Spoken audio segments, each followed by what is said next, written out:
5 seconds. Start.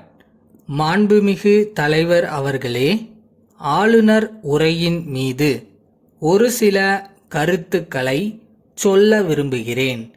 நகர்ப்புறங்களை பொறுத்தவரையில் குடிசை மாற்று வாரியம் அமைக்கப்பட்டிருக்கிறது. கிராமப்புறங்களை பொறுத்தவரையில் கிராம கூட்டுறவு வீடு கட்டும் சங்கம் இருக்கிறது. ஆனால் இந்த இனங்களுக்கு எந்த அளவுக்கு நிதி வழங்கப்பட்டிருக்கிறது?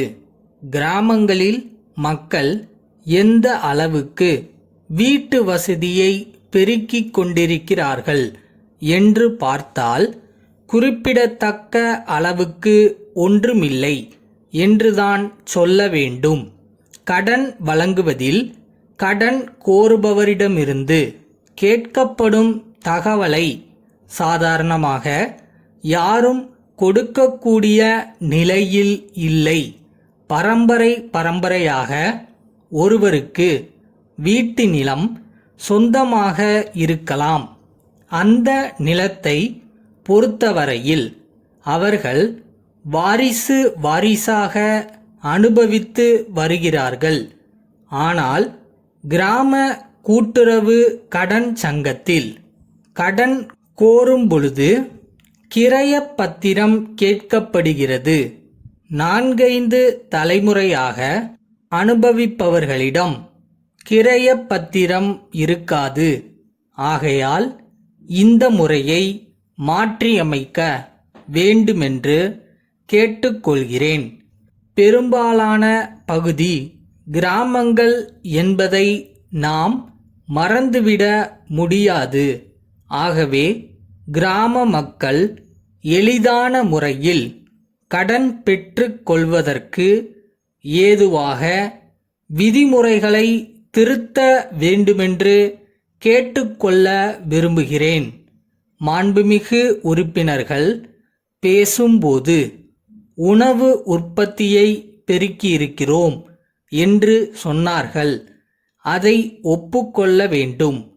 ஆனால் அதே நேரத்தில் இந்த உற்பத்தியை பெருக்குவதில் எந்த துறையினர் ஈடுபட்டிருந்தார்கள் என்பதையும் அவர்களுக்கு என்ன சலுகைகள் கொடுக்கப்பட்டிருந்தன என்பதையும் நாம் குறிப்பிடவில்லை என்று சொல்லிக்கொள்ள விரும்புகிறேன்.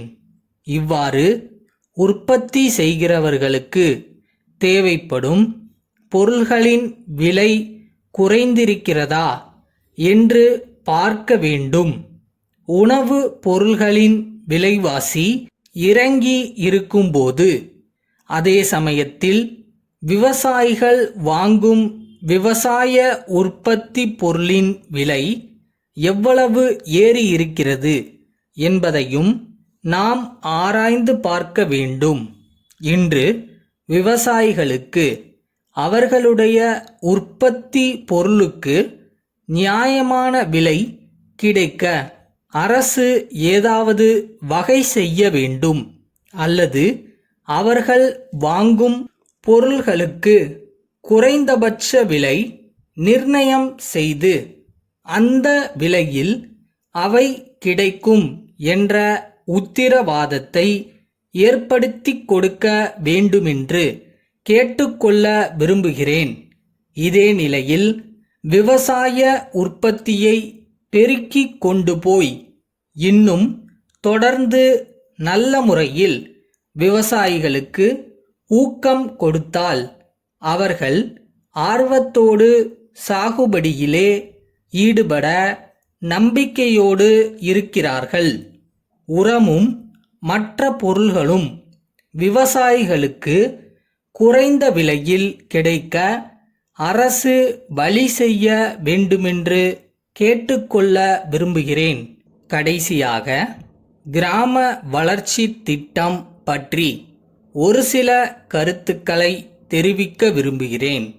கிராமப்புறங்களை பொறுத்தவரையில் ஜனத்தொகை 5000க்கு மேலும் வருமானம் 10,000 ரூபாய்க்கு மேலும் இருந்தால் அவைகள் நகர பஞ்சாயத்துக்களாக ஆக்கப்பட்டிருக்கின்றன.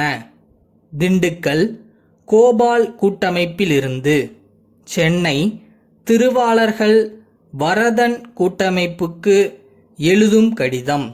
அன்புடையீர், எங்களுடைய கோரிக்கைக்கு இணங்க ஒவ்வொன்றும் 10 கிலோ கொண்ட உலர்ந்த திராட்சை அடங்கிய 50 பெட்டிகளை உடனடியாக அனுப்பியதற்கு நன்றி செலுத்துகிறோம்.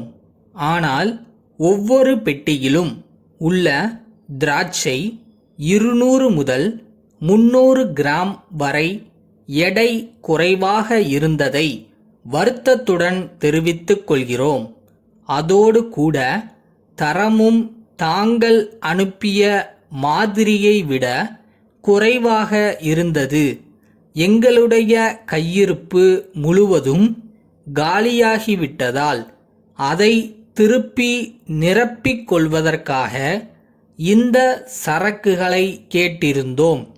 எனவே இந்த குறைகள் உடனடியாக நிவர்த்திக்கப்படாவிட்டால் எங்களுக்கு மிகுந்த கஷ்டம் ஏற்படும்.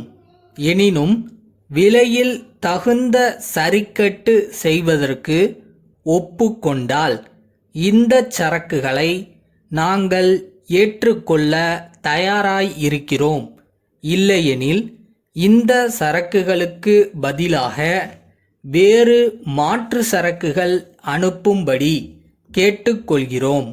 இது பற்றி தங்கள் முடிவை மறு தபாலில் தெரிவிக்குமாறு கேட்டுக்கொள்கிறோம். அதுவரையில் இந்த சரக்குகளை உங்கள் பொறுப்பில் வைத்து கொண்டிருக்கிறோம். தங்கள் நம்பிக்கையுள்ள